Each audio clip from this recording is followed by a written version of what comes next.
Hey guys, welcome to Picksburgh. This is Anthony. I appreciate you joining us for another one of these sports card talk shows. With me, as always, got my man Nate Expedia Dizzy. Travel Week is coming, and you can save 20% or more on thousands of hotels. Yeah, I believe so. Oh, well, at least I'm getting paid for that ad. I guess that was me going live. Nice. So at least I was paid for that interruption. So, that makes it a little bit easier to swallow. But again, guys, my co-host today is Nate. Every day I'm hustling. You guys can check his YouTube channel out. I have a link down below in the description. So all you'd have to do is click that. Tomorrow we will be on his channel at 4 p.m. Eastern Standard Time for our weekly sports card auction. And I have a ton of heat coming your way, guys. So if you're not already a subscriber of Nate's channel, make sure you go over there, check him out so that you can catch our auction tomorrow because it's going to be pretty dope. Ryan's in the house. What up, my man? What's up to you and Trevor? Hopefully he's doing well as well. But definitely appreciate you being here, man, and your support as well. It means a lot. So, Nate, how has your week been, man? Like, what's the latest and greatest in your world? Just work has been crazy, man. I missed the auction last week because of work, and training these new guys to take my position so I can finally move into a more normal shift instead of being working at 4 in the morning on Sundays and 1 to 9 throughout the week. I'll be able to work, 6 to 2s, so and have weekends off, so I have a little more normal schedule. That's good, man. I think that'll be awesome for you. And honestly, I think it's going to be awesome for us too, because we'll probably see a little bit more regular content coming out. Yeah. So I don't know if any of you guys are aware of this, but Nate actually does content over on Twitch as well. So I'm sure at some point throughout this, he'll probably drop his link in the chat. If anybody wants to go check it out, he's a GTA streamer. He does role play? Yeah. Yeah. Yeah, if anybody's heard of No Pixel or anything like that, it's similar to that where it's supposed to be more realistic than just being a game. So you treat them as it's real life type stuff. That's awesome. Yeah, so there's a good chance too. I've been talking to Marty a lot lately. I'm trying to get him to start a channel as well because I feel like his channel would be pretty fire if he ever did one. But yeah, man, it's been a busy week for me too, man. Things are just getting hot and heavy over at Pure Graded, man. We just updated the labels, the logo, a lot to do with the slabbing process as well. I'm real excited because we just put out a super bulk price. What is up, Buffalo Picker in the house? Good to see you, my man. What up? Always a pleasure, Tommy. Appreciate you being here, man, and your support. So, dude, Lakers, man. How about the Lakers getting knocked off? Did you see that coming? Whenever we're doing our predictions, before the playoffs, I didn't. Yeah. I mean, deep down, I wanted them to go far, but I kind of figured that was going to happen. Then I seen Anthony Davis get injured, and whenever he got hurt last year, it really hurt the team. If they'd played anyone but the Nuggets, I think they would actually have lost that series. So luckily the Clippers got knocked out. So, it's going to make the Western Conference a little bit easier to go through, especially if, Dallas can upset the Clippers on Sunday. So, Milwaukee or Brooklyn have a little easier way to the finals now that Joe Embiid got hurt. I don't think the Sixers are going to be as dominant. He was a huge part of their jump into first place team in the East, which was kind of a little bit of a shock to me. Mm-hmm. Definitely, yeah. I think Milwaukee's underrated, bro. I think they're a better team than they were last year. I think the championship's going to run through Brooklyn though, because that team is just nasty. I think they're beatable, but I mean, some of the teams that would have beat them, i.e. Lakers at full strength, is, they're gone. They're saying big what up to my man Gate City Paul. He'll be with us tomorrow on Nate's channel for that 3-man auction. He wants to know how Cleveland did in the playoffs. That's kind of funny because I don't remember Cleveland sniffing the playoffs anytime LeBron James is in there in recent history. Although this year, like honestly, in the beginning of the year, I thought the Cavs were going to the playoffs. I really did. And then they kind of just tanked. They're like, yeah, we're going to just get rid of a few players and continue to build assets for next year. That's a good question. Did the starting guard for the Bucks go down, Nate? I don't think so. I don't think Drew Holiday got hurt or anything like that. Let me check. I mean, I didn't get. They have been playing for, I think, a week they had off. So I don't remember anything with Drew Holiday getting hurt. Nasty series though, man, between the Bucks and the Nets. What up, Shane? He said, Shane says their backup guard is out. Oh yeah, what's his name? Dante DiVincenzo. He got hurt. Okay, gotcha. He's out for the playoffs, but that's not a huge loss for them, to be honest. This is going to be a good game. Game 7, Dallas and the Clippers. Yeah.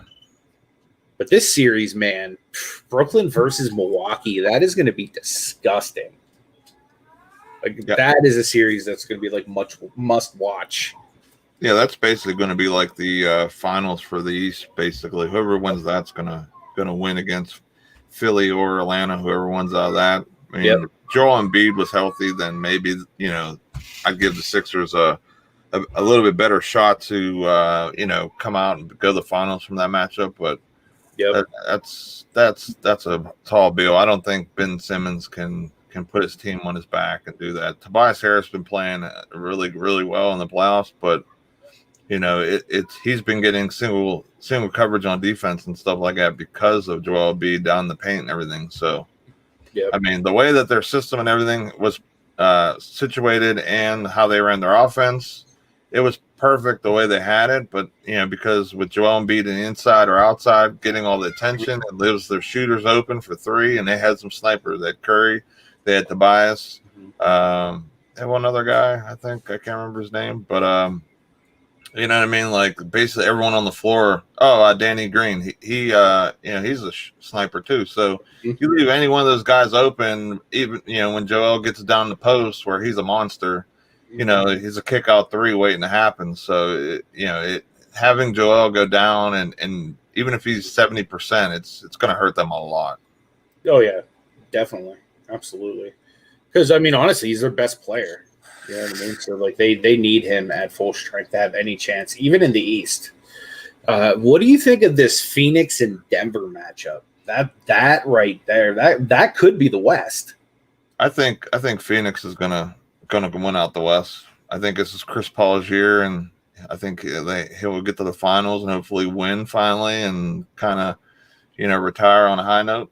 So I think, since the Lakers are out of it now, if Denver had Jamal Murray, different story probably. But, as long as Chris Paul can stay healthy, Phoenix is going to win out the West, in my opinion. Yeah. I think they'll beat Utah. Good morning, Virginia. Or I guess good afternoon, Virginia, I should say, because I'm on the East Coast. So, yeah, it's afternoon for me now. But yeah, that is going to be a good series. I could see if like Jamal Murray was healthy, man, that might be a lot more difficult of a series for the Suns. But I mean, I don't know, man. Without Murray, I almost want to give the edge to Phoenix. But I mean, the Nuggets are looking impressive even, without it. So then we got the winner of this matchup going to Utah. What do you think happens there? Like, I like Utah, but honestly, like, I really like the Clips too. Like, it depends depending on who wins that matchup in Game 7.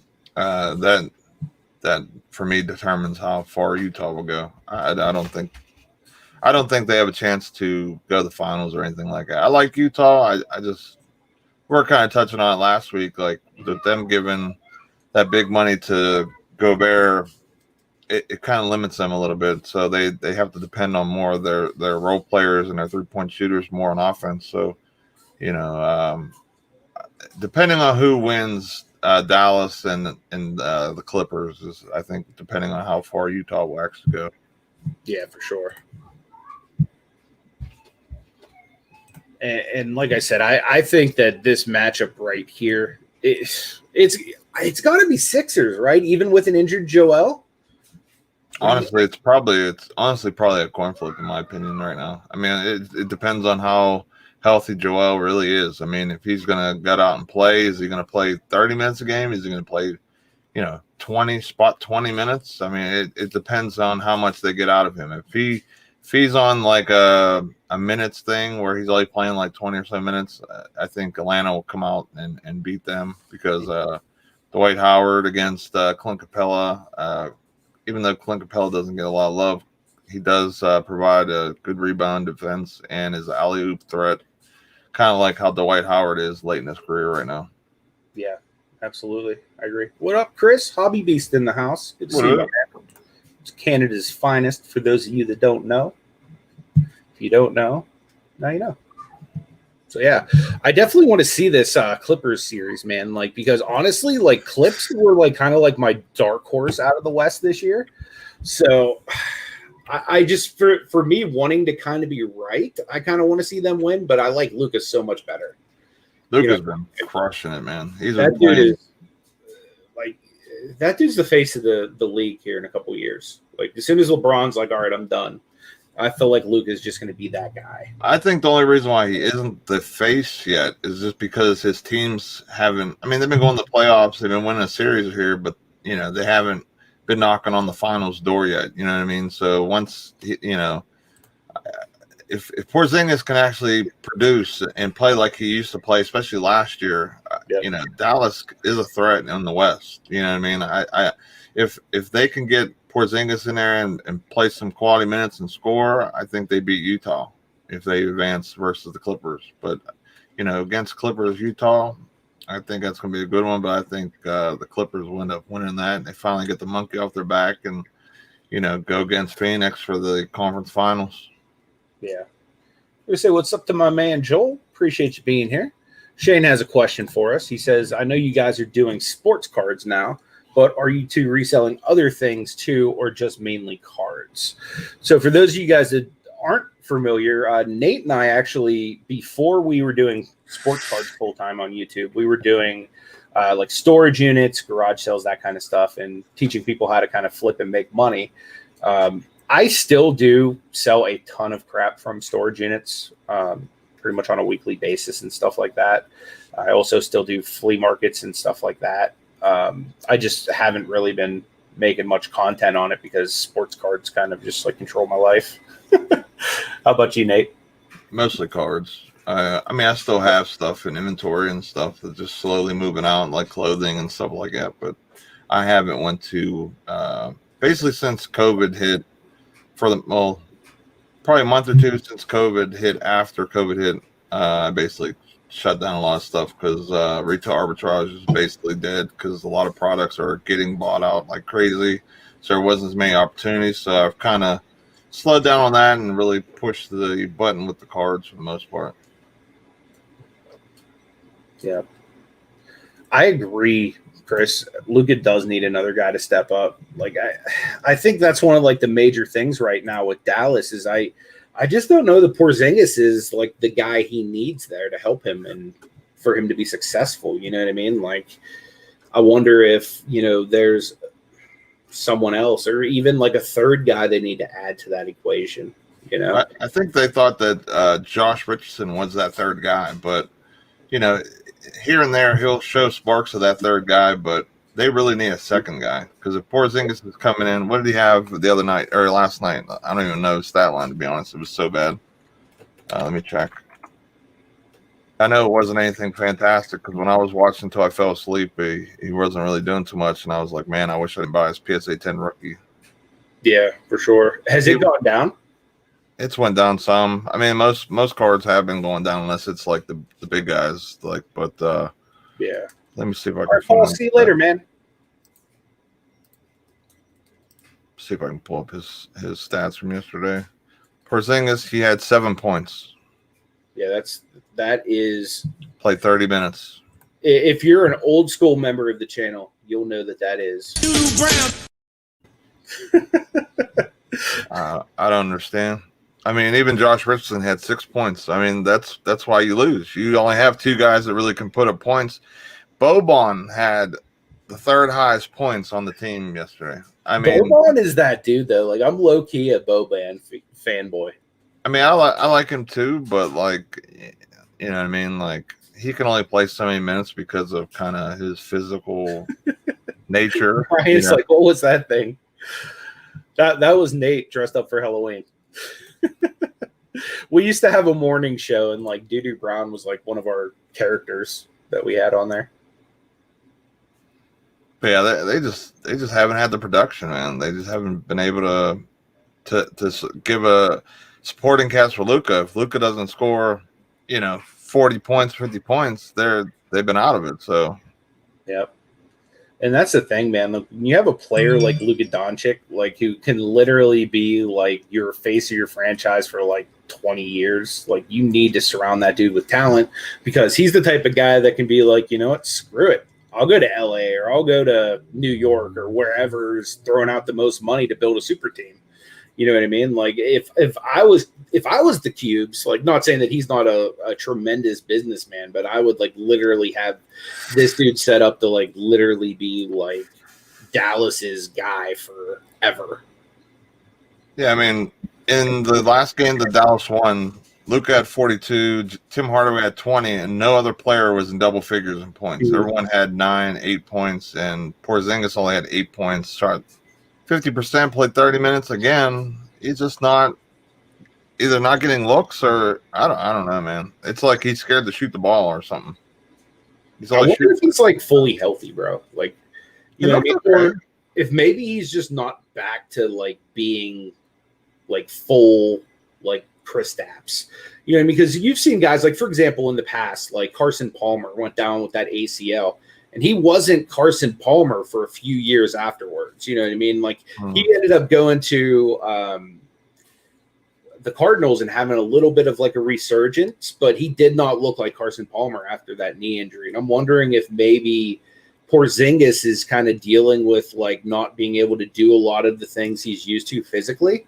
And perhaps that's limiting him. You know what I mean? Like I said, I also like just his frame and everything. He's a little bit soft for being like 7'1", you know what I mean? But other than that, I mean, like he's a talented guy, but I mean, we're going to need more than like a lesser version of Kevin Love out of you if you're going to be like Luka's number 2 guy. You know what I mean? He needs to watch some of Dirk's film, man, like and be Dirk. I mean, Dirk was never a big inside presence. He was a fadeaway 3-point shooter, decent rebounder for basically his height, but you know what I mean? Like for the most part, like he was a scorer. And in the game that they won, not last night, but the night before, of course, Luka shot the ball 37 times. So like the offense is primarily running through Luka and basically Tim Hardaway. And it's almost like they're not even giving him a chance to get looks. So I mean, honestly, they need to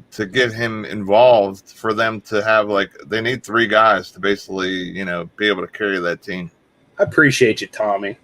Thank you, man. I genuinely do appreciate the super chat. Not necessary, but 100% appreciated. If you guys haven't checked out my man, Buffalo Picker, go check him out. He's a wealth of knowledge. But so Hobby Beast thinks that KP needs to cut down on going to so many strip clubs. That might be what's altering his game. What do you think, Nate? I don't know. I didn't even know he was going to strip clubs. So I didn't either. Could you imagine? Like, isn't he like a big does he talk foreign kind of like Luka? I believe so. Could you just imagine him walking in like all tall, like he like lap dance? If he dies, he dies.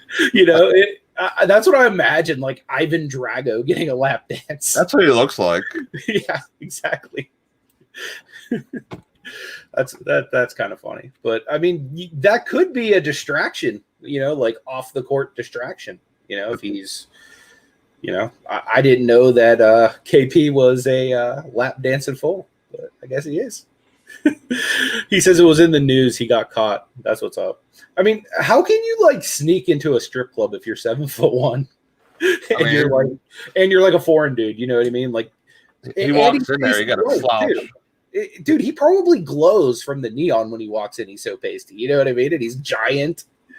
I don't know, man. That might be it. Maybe he's been hanging out with Sweet Lou Williams. Maybe. that might be the case. Yeah, because they are playing each other right now, and Lou Williams, he knows the spots to go to. Lou Williams is with Atlanta now. Oh, is he? I Yeah, thought he was still in L.A., no? I thought he got traded for. He might have. I thought he was in that Rondo trade. I thought. You're right. Yeah, that's right. They did end up trading for Rondo. So maybe Lou Williams sent him a text and told him where to go then. Hey, that's definitely possible. Because I think Sweet Lou knows the spots over there in LA pretty well. But yeah, man, I've been enjoying playoff basketball. This is like my favorite time of the year. You know, normally it's a great time to be buying and selling cards too. But like I said, the market's just different nowadays.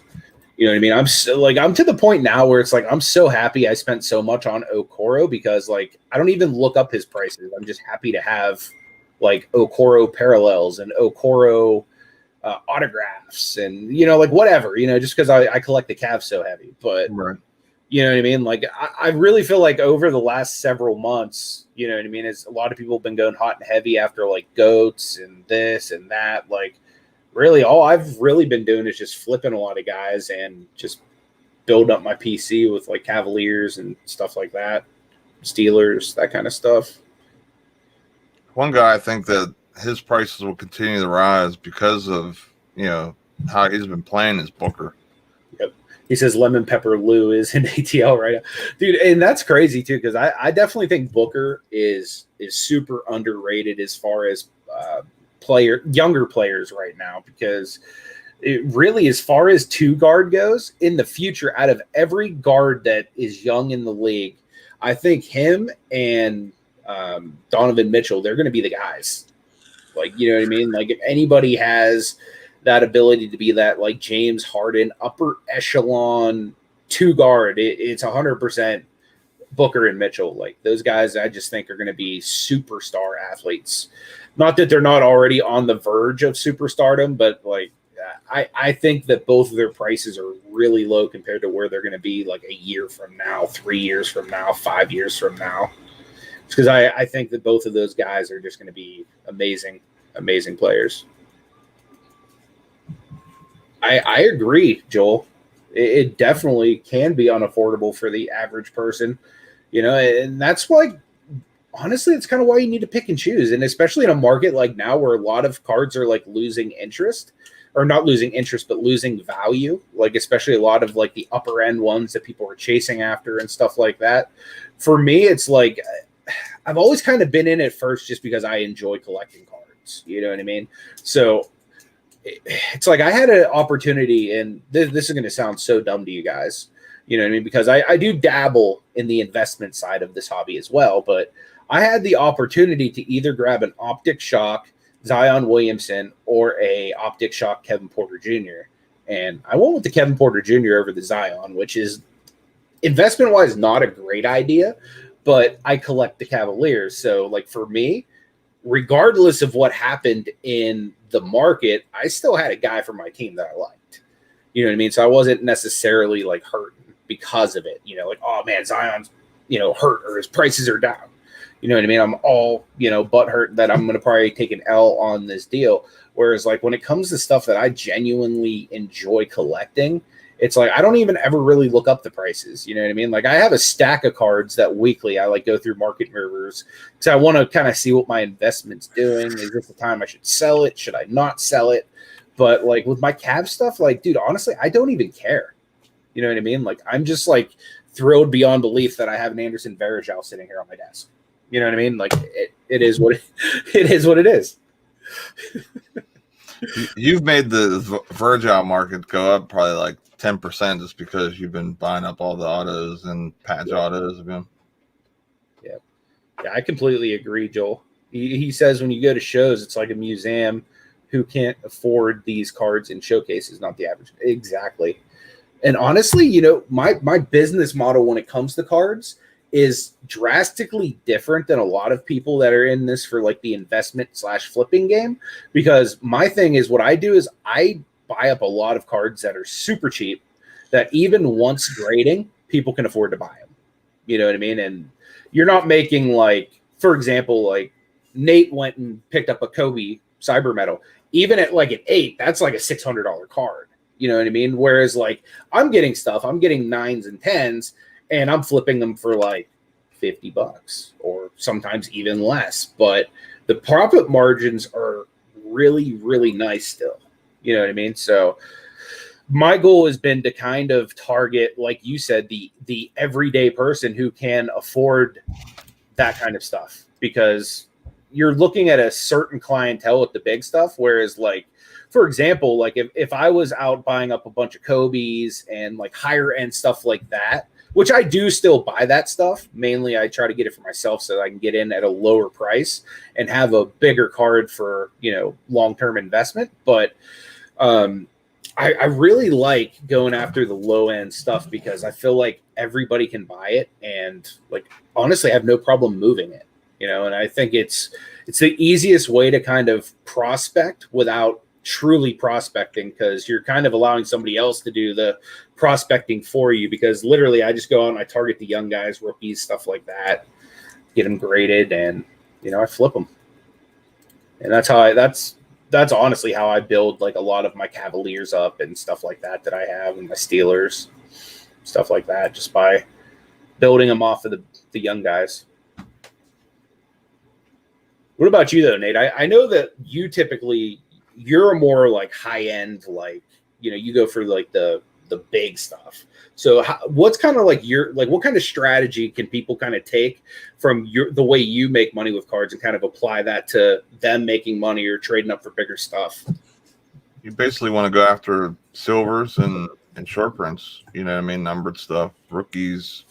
You know, if you can get them 10, you know, PSA 10 at a good value, you know, you're better off doing that than grading it and sending it to PSA and waiting and waiting and waiting. But I mean, if it's cheap enough raw and you can, you know, see it firsthand, like at a show or something, then, you know, by all means, save yourself the money. And especially if it's a PC guy or somebody that, you know, you want to hold forever type thing, like if it's a LeBron or somebody like that, you know what I mean? So, I mean, just seeing how the market kind of, you know, was reacting towards, you know, the playoffs and different things. I've been looking at different guys as like the show's been going on, just trying to see what the market is doing. And, you know, you don't see too much movement, especially on base, of course. But, you know, the silver market is still, you know, responding, jumping around a little, not as much as it was before, but it's still having some movement. So just seeing that, and if this is what it's going to continue to be, if you want to be a guy that, you know, buys in low and holds for, you know, a few months or whatever, or get it, you know, gear up for playoff time,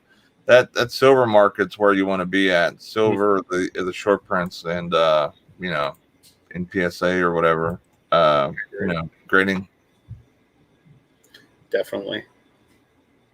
So yeah, I mean, there's definitely some guys that are going up in price right now, which is nice. Like James Harden, he's looking pretty good as far as his price movement goes, but he was down previous to this jump, so he may be up. Like as of right now, I'm just looking at his 2009 tops, but the PSA 9, and just because I have this saved in Market Movers, is up 38% right now. But before it went up 38%, it was down 46 over 90 days, which coming into the season, he actually had a little bit of a boost as well. So I don't know if that was just coming down to kind of even things out, but with his success and the success of the Nets, we're at least seeing Harden prices starting to go up a little bit, which is for me good, because I bought a lot of Harden this year, just like hoping to see him kind of take that next step, because normally he's a playoff choke artist. So I'm hoping that if the Nets do win a championship, you know what I mean, this will really do something big for his prices. Yeah, it's almost like the market was geared up for the the big spike that we're hoping for in the playoffs. It happened before the playoffs. That's kind of what I've seen on a lot of stuff. Like it's kind of cooled off, as the playoffs were just approaching, so that everyone, I don't know if everyone like myself was buying and then holding for the playoffs like about a month or two before, and then as it cooled, it just steadily went down just because everyone kind of was like, well, we'll just wait till after the playoffs to buy. But that's kind of like what the market seems to be doing. Like even on Luka, which he's been playing out of his mind, his PSA silvers have been, on the steady decline. Then around May 26th and 28th, he had 2 solid games where it jumped up to about 6,500. And, they're back down to around 5,500, which, it's still a heck of a lot of money. But, to go from 6,500 to 5,500, that's $1,000 drop in just, a couple weeks. Dude, how about my man Darius Garland being up 6.2% whenever he's like not even playing right now? How did that happen? People are grabbing up players and different people based on hopes for next year. You know what I mean?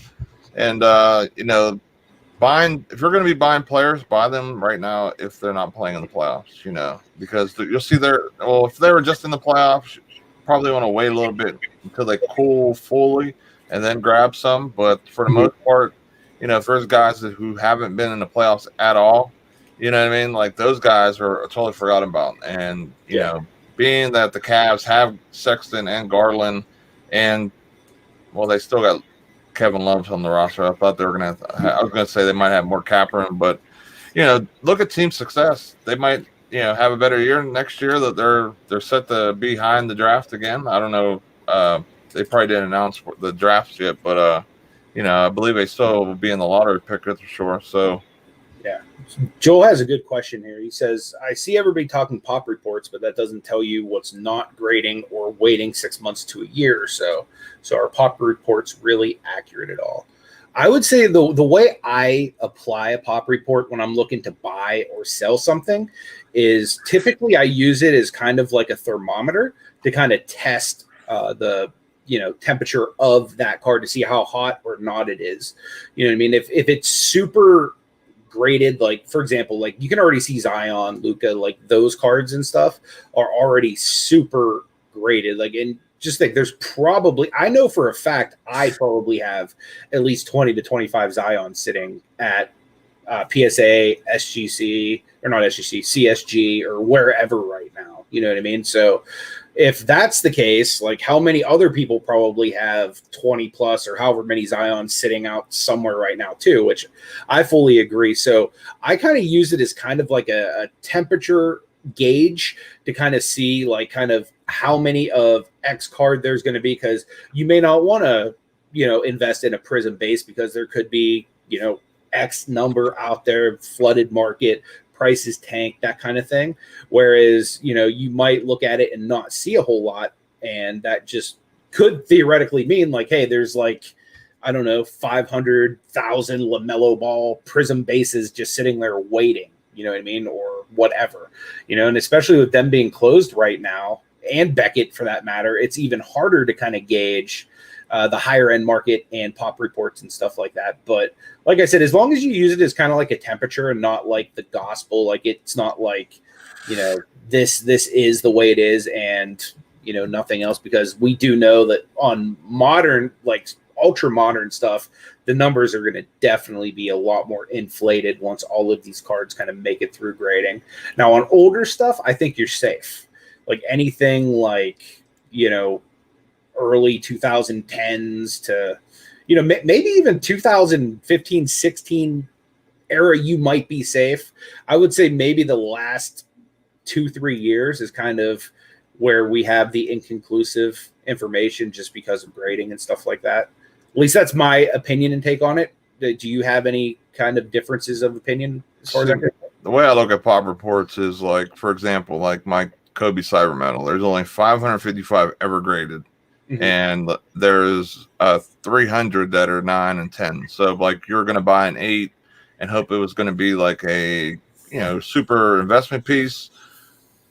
Maybe not an 8, but if you grab the 9 or 10, or if it's a numbered Luca and you got a 9 and you found it for a good deal and there's only 5 better than that, then more or less that's how I look at it. That's how I go buy things, because if you're looking at base, especially on newer stuff, don't even look at base. You know what I mean? Like, those numbers are going to be super inflated. People are sending in all kind of crazy stuff base wise and everything else. And that's why, as time has been, especially over the last like 3, 4, 5 months, you've seen base just get slammed price wise, because that's where the majority of the backlog that's probably sitting at PSA. So, that's more or less the way I look at things. Like, especially if you're looking at older cards, like even from like the 90s and 80s or whatever, if you're looking at certain cards and you find a PSA 9 of Pistol Pete or something like that, and there was no 10s,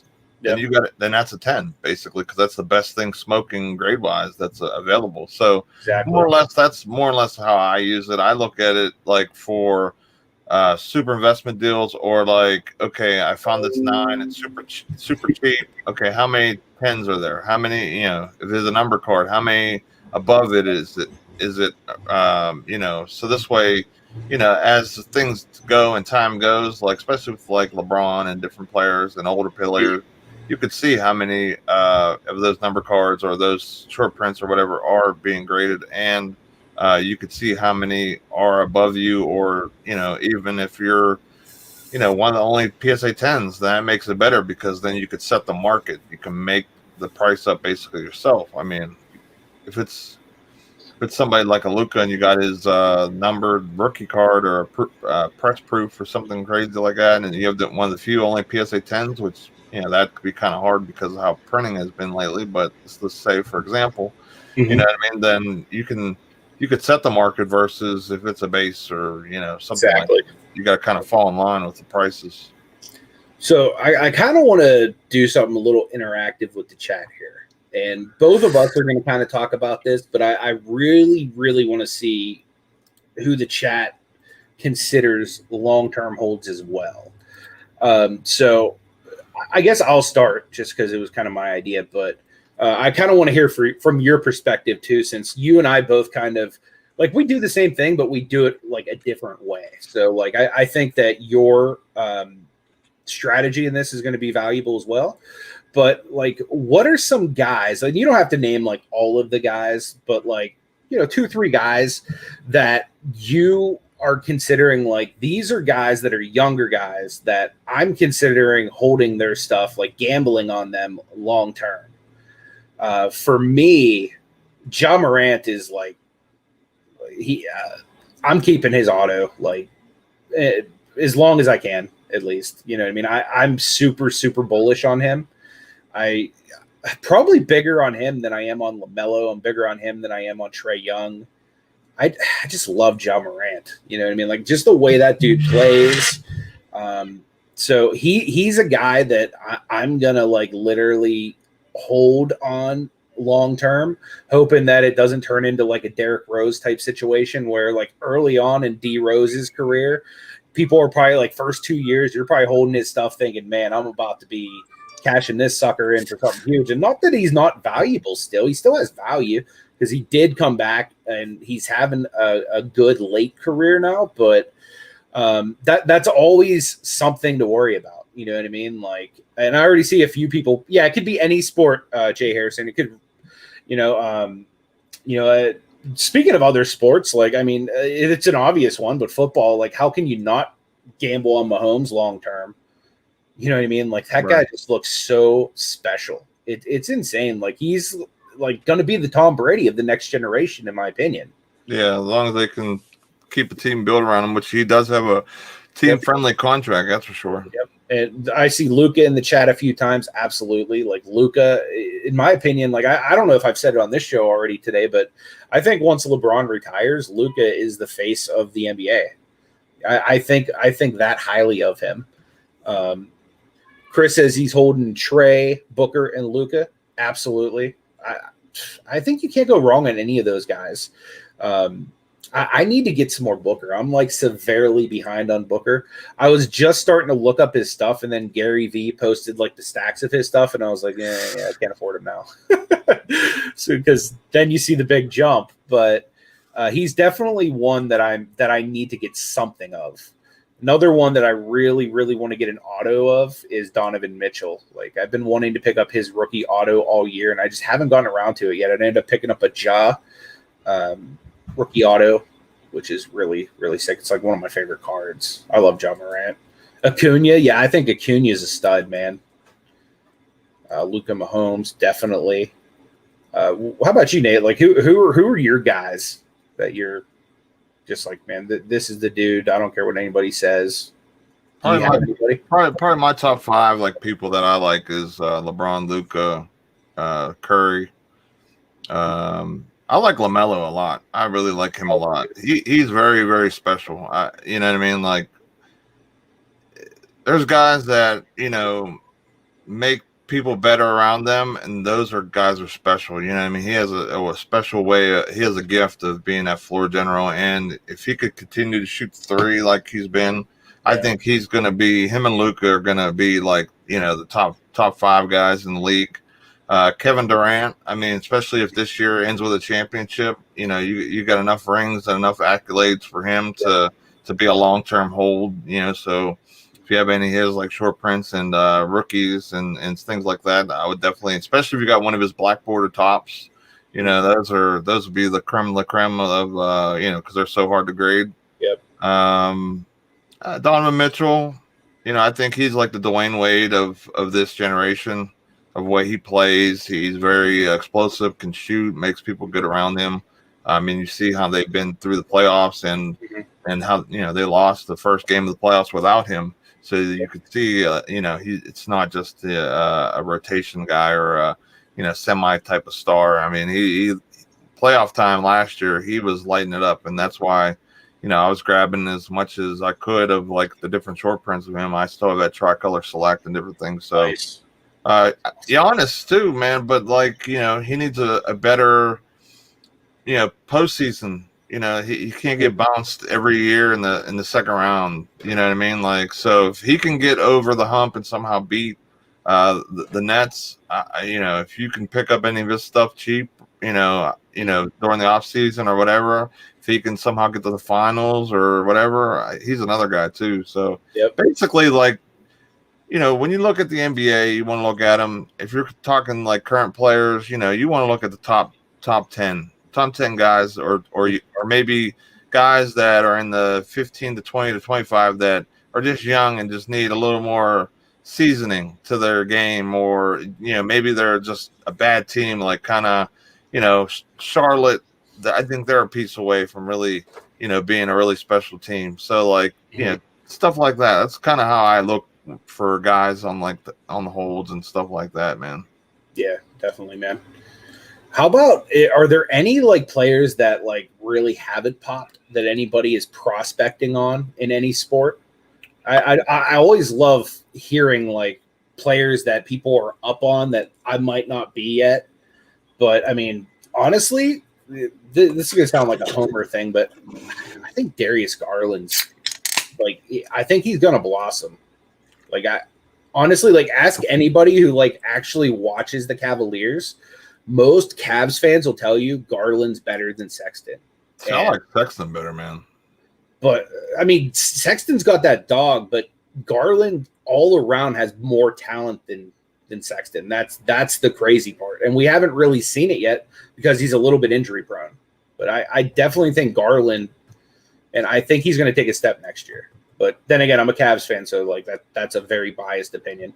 The injury thing is something too that you got to watch, because if you're injury prone, I mean, look at Porzingis. He got injured once last year, and then he got injured again this year. So it becomes like a constant thing, and then now his game is just doesn't look as good because he's not getting enough playing time. He's not, you know, in a rhythm. He's not playing. So like his stats are down, so his value's going to be down, and so on and so forth. So that's another thing whenever you look at these guys. I mean, you know, like Klay Thompson, man, I don't even know how his value is anywhere near, you know, kind of where it's actually. I'm gonna look at this stuff. It actually really hasn't dropped because he didn't play.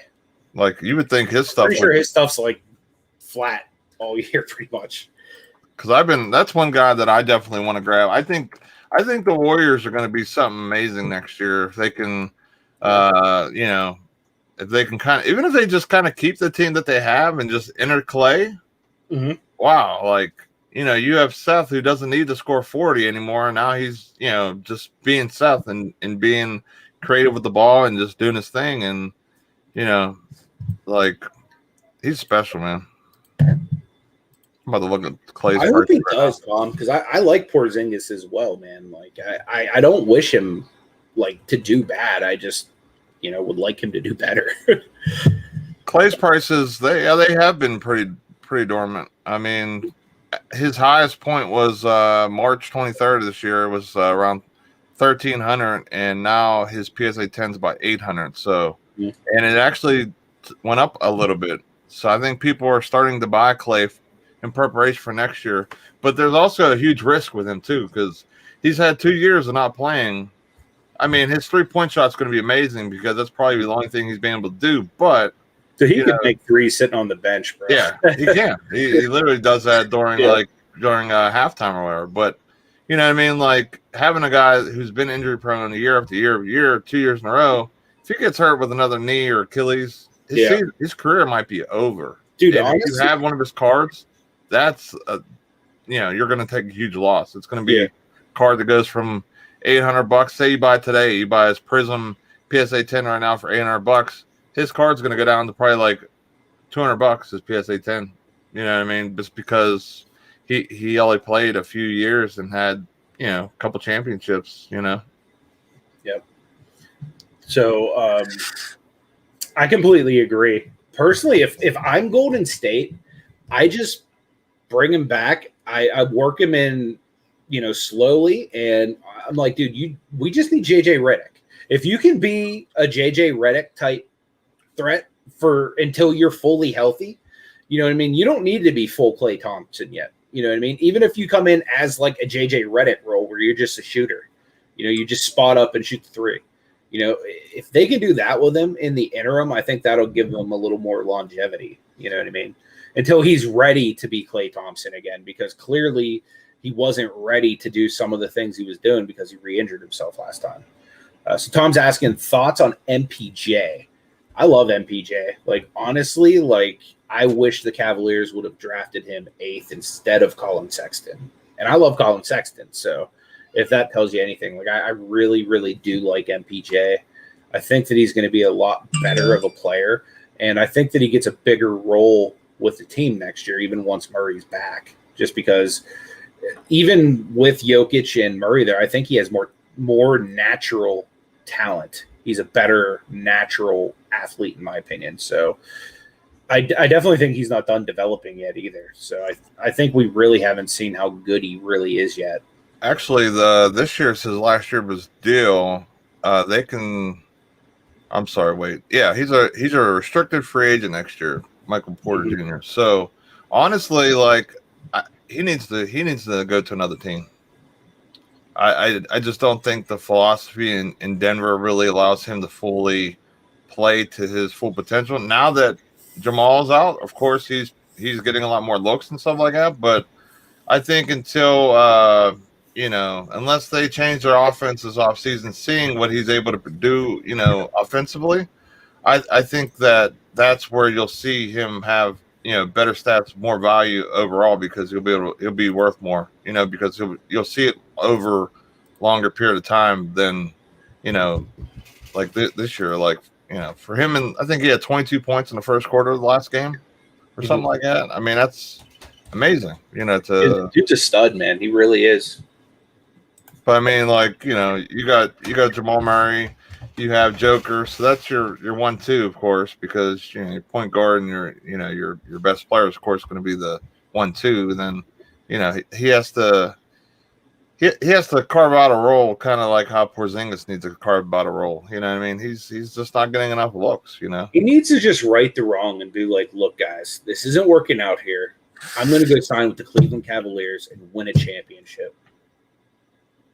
That would be disastrous for. No, I think if then they add a piece, then they could trade Sexton, and then they can move Okoro to the 2, which is a decent natural position for him to play anyway, and then have Garland roll the 1. Honestly, my honest opinion of what the Caps should do to have themselves have a chance. And they first of all, they need to trade first round picks and whatever to get rid of Love ASAP. They got to get rid of him just to be able to get some cap back, and then they can sign a max player. And they need to trade Garland for another point guard and another piece. If you could do that, they would have a need to do? They need to extend the 10-day contract of one Anderson Varejao. I think he needs to hang up, throw his shoes up on the telephone pole lines and call it a career. So we got another question here. What do you think about Zach LaVine? The Bulls, I'm surprised they didn't make the playoffs. They made a lot of moves, like what they did. Zach LaVine is a bona fide baller. He definitely puts up a lot of points, and his rookie cards are not very high price right now. Let me see what his stuff is going for. I know it's not anything crazy because I was thinking about buying some of his stuff raw, even some silvers and stuff as like a prospect piece, but I just never got into it because I didn't find the right auction. But see his select. We'll go silver, PSA 10. Right now, his PSA 10, none were sold. Hold on. The last one sold. You could buy his PSA 10 right now for $1,800. Is that for the silver? Yeah. Nice. And actually, his value is up 162%. So, awesome. Or no, I'm sorry, his cards went up $162. It's up 10%. So honestly, I like him. I think he's I think what they have around them and talent wise, I think they'll be in better shape. They got that guy from the Magic, the center, which I think he's back for another year. So I like where the Bulls are headed. So I'd be on the buy train for Zach LaVine. Yeah.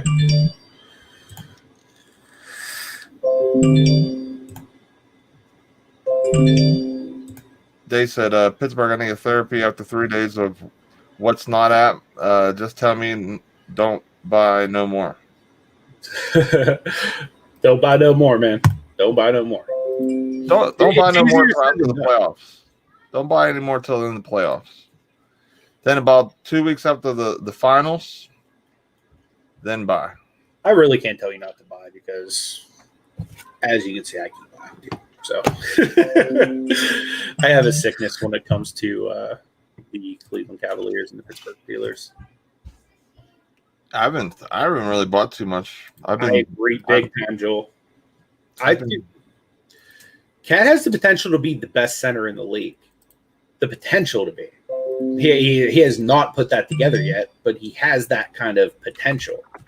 So I definitely think he either needs to get out of Minnesota, or the coach and the culture there needs to change or something. Because from what I understand, and this is obviously hearsay through Jimmy Butler, who desperately wanted out of Minnesota, but from what I understand, the culture there was garbage and they aren't really go-getters and stuff like that. Apparently Cat and some of the younger guys playing around on the Xbox too much as opposed to getting in practice and stuff like that. But I think that's all something that a good coach and a culture change can fix. I think talent-wise, the dude's all there. He really could be the most dominant big man in the NBA. It just, for me, it's going to be the 1-2, the drive, the team, and the culture. And that is what's keeping him back, in my opinion. What do you think, Nate? Timberwolves have a lot of work. I think they have a lot of work to do. I think Edwards needs he shot the ball a lot. He was a starter, then he went to the bench. So I don't know if that was a bust. I don't want to say it's a bust yet, but it might have been. They need another few pieces around him. If they had Zach LaVine again, that's what they need. They need another, just like LeBron needs AD. They need a 1-2 punch. And then if you have, who's their point guard? He was on the Lakers and went to Brooklyn and then got traded to D'Lo. So you got D'Lo there as a great, third piece point guard / this guy. Yeah, you got him. So I mean, like, they need that one piece, and if Edwards can give them even just a kind of like a Michael Porter Jr. role, be a spark on offense, play a little defense, or Michael Porter's thing, not at all. Be that guy, like a third option, and then you bring in a guy like not a Luka or anything. I don't think anybody like that would come, but somebody that's up and coming and young, who is deserving of a max contract. You do that, then I could see his prices and their team do well. Which, like I always said, team success drives the market and the price as well, because as they win, other people will get excited about them and want to buy them. Absolutely. Fully agree. I do want to remind you guys again, tomorrow over on Nate's YouTube channel, Every Day I'm Hustling, we are doing our live sports card auction, and we have tons of good stuff. I got slabbages for you guys. I got tons of heat. I even got some more Marty cards, and you guys know Marty has the fire. So if you guys aren't subscribed to Nate's channel, make sure you go over there and sub so that you can be a part of our auction tomorrow, because we will have tons of heat, and it's going to be awesome. So last question I kind of want to leave this live stream off on, and I'm going to ask you and everybody in the chat. I'll share some of my guys. Who are we throwing in the recycling bin? Like, have we given up on any players? And, even sports in general, you know what I mean? Like, as far as collecting or buying to flip. I mean, for me, I'm definitely all out on Sekou Demboya. Like, I was wrong on that one, guys. Don't buy Sekou. Luckily, I don't know that I've ever put out a video saying, hey, go buy Sekou. It was just me buying a lot of Pistons breaks because they were cheap and really hoping he'd become something, and he didn't. Ooh, large cap. Joel's given up on Bagley. Yeah, I could see that. I'm hoping Bagley can turn it around, but I mean, he hasn't really looked like, what was he, the number 2 overall pick that year? He was almost the number 1 overall pick. Like, there was a lot of hype surrounding like him even potentially being the number 1 pick. That was such a loaded draft class, though. You know what I mean? The fact that they missed like that. Dude, what did Porter Jr. go? Like 14th? Was it like 12th or 14th, somewhere in that range? I don't know, man, but 18 was solid, man. Solid draft class. You had Trey, you had Luka, I mean, Jaren Jackson Jr., I mean, on and on and on. Mm-hmm. Both of the Bridge brothers from the Suns, and I mean, they're not, top 10 or top 20 type guys, but they're definitely great players. They were in the draft as well. And Stash, what up, my man? Good to see you, buddy. Amy's in the house. What is up? Good to see you, Amy. Markel Fultz, I think it hurts with them down there in Orlando. They're in full rebuild. Full rebuild. So, I mean, if you're grabbing up guys now, and they turn in their franchise around, you'll make plenty of money. It'll be plenty of great, pickups that you can get. Markel Fultz, if you can get him cheap enough, I would maybe stash one and have one, depending on what his market is right now. I haven't bought or been checking it out, but, they have a lot of young pieces and a lot of draft capital. Them and OKC are going to be loaded with draft picks for the next few years, especially OKC. I mean, they have first-round picks probably for the next 10 years, like multiple times the first round. Yeah, definitely. I think in some sports it's a lot easier to dump guys. Like football, for example. Everybody's chasing quarterbacks. Even it's like, oh, we haven't even seen this guy play, but hey, he's on this team and that quarterback's injury prone or he sucks or whatever, blah, blah, blah. So I give up on quarterbacks really, really quick. You know what I mean? Like Jared Stidham, for example. Like when everybody was like running after him, like it was last year, 2 years ago or whatever, I'm like, dude, It's friggin' Jared Stidham. Like, you know what I mean? Like, I think a lot of that just was, everyone thought that Bill Belichick can win with anybody, because they got Brady in the 6th round or whatever it was. And, he became basically the greatest quarterback of all time.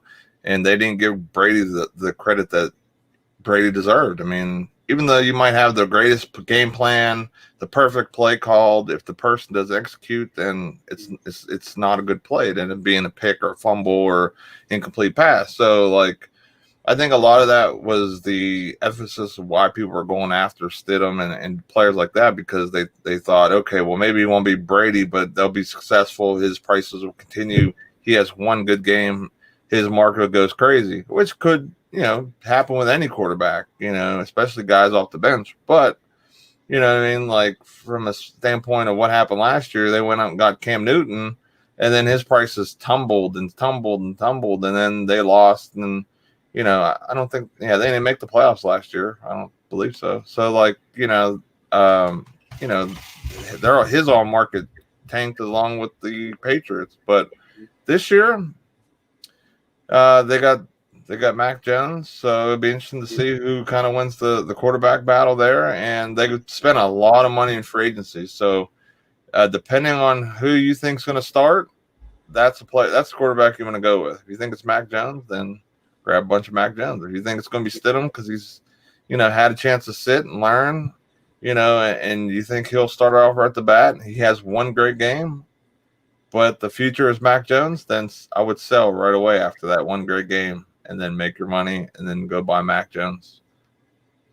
It's kind of my thought of if I was going to do that right now with the Patriots, but I don't really like Patriots, so I don't buy any. So here, I guess one last question. I was trying to end the show there, but does anyone not think Trevor Lawrence is going to be awesome? Because I was just talking to Marty about this either last night or today, and I was like, what are the odds this guy's a bust? Like, because every quarterback I talk to is like, this guy's going to be a stud. You know what I mean? Like, I don't think he's a bust, but that's something to think about. Especially with as expensive as he's going to be out the gate. I don't watch college football, so I've never watched the actual snap of this guy play. But there is super tons amount of hype, and it's almost Zion-like. So, and I learned this from coming back into kind of the cards and everything. The best market for Zion was at the beginning. Yeah. Now look at his prices. Mm-hmm. So more or less, I would probably grade ASAP, Express, PSA, his stuff, sell it ASAP before the season, and then grab it if you really think he's going to be like the most awesome guy. Grab his PSA 10 or go buy more raw cards and grade them again, and then keep one for yourself type thing. That's basically what I would do with any of the stuff. I would sell them as everyone's so hyped, so much hype. I mean, he has Tom Brady hype on him, and he's never played it down in the NFL. So honestly, I would sell every card from every set as soon as you get them, and eventually, if he turns into, a half decent player or whatever, and you like him, then I'd buy again.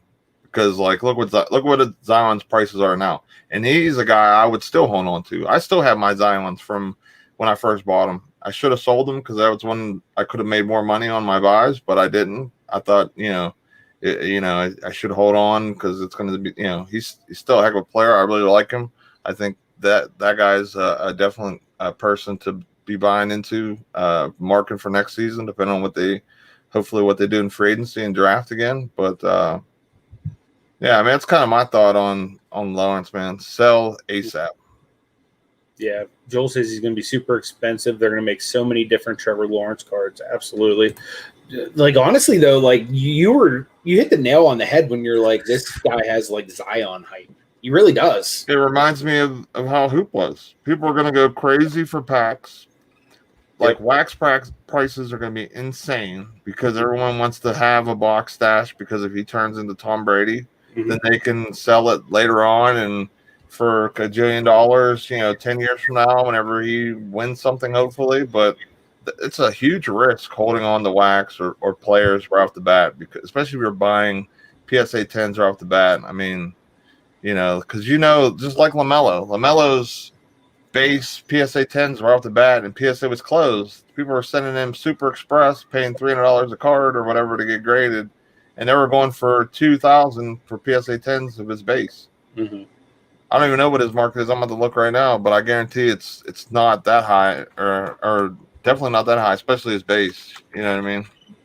Well, yeah, I mean, things tend to fall from grace pretty quickly. Like right now, I don't know if you've been watching the select market, like select football. Mm. My goodness, things are tumbling in select football. And I'm assuming it'll probably follow over to basketball, but the prices of stuff are going way down on select right now. Yeah, on to the next now. From April 15th, they were $2,000 roughly, and then from the 16th on, they were anywhere from $600 all the way to $1,300. So, the price jump was, it's going to be similar to this for Lawrence and stuff's going for. So that's why I'm saying sell now, like sell ASAP when you get them. Or, if you want to stash wax, I mean, you can, but I think you'll make more money opening up and selling it raw, or, sending express to PSA than if you would hold the wax, unless that draft class of quarterbacks becomes what, like how the Ben Roethlisberger one was. Like, that was a great draft class. You have Ben, you have Philip Rivers, you have, I think, Eli and a couple other guys. I mean, that was a good draft class too, but, I'm sure those rookies were all crazy, insane prices when they first came out too. Yep, definitely. Well, guys, since my cat's crazy and he wants fed really bad, we're going to go ahead and end the show here. But like I said, the party continues tomorrow on Nate's channel, because we are doing our Sunday auction at 4 p.m. Eastern Standard Time. That's 1 p.m. if you're on the West Coast. Come hang out with us. We're going to have a lot of fun. If you're not going to buy anything, you could still hang out. We do hobby talk just kind of like this. So it'll be a really good time. You'll see cards from myself, cards from Nate, and cards from Paul from Gate City. So we'd love to have you there. Anything you want to share before we end this stream? I'm just going to drop 2 links. One is for Twitch. I'm going to be on Twitch today pretty heavy, because no basketball till 7. So if anyone wants to come hang out, talk cards and stuff, there's a link for Twitch. Hit the follow. It's free. You don't have to pay for anything. Just come hang out. And then I'm also going to drop the auction one more time. Let me make sure I get the right one. All right. Here's the auction. And this is for the auction for tomorrow on my channel. Make sure you click that link, hit the reminder, so this way you get reminded that we are live, but we'll be live at 4 p.m. tomorrow. And I hope to see everyone out there, and I hope you have a fantastic rest of your Saturday. Yep. And I appreciate you guys as well, and may God bless.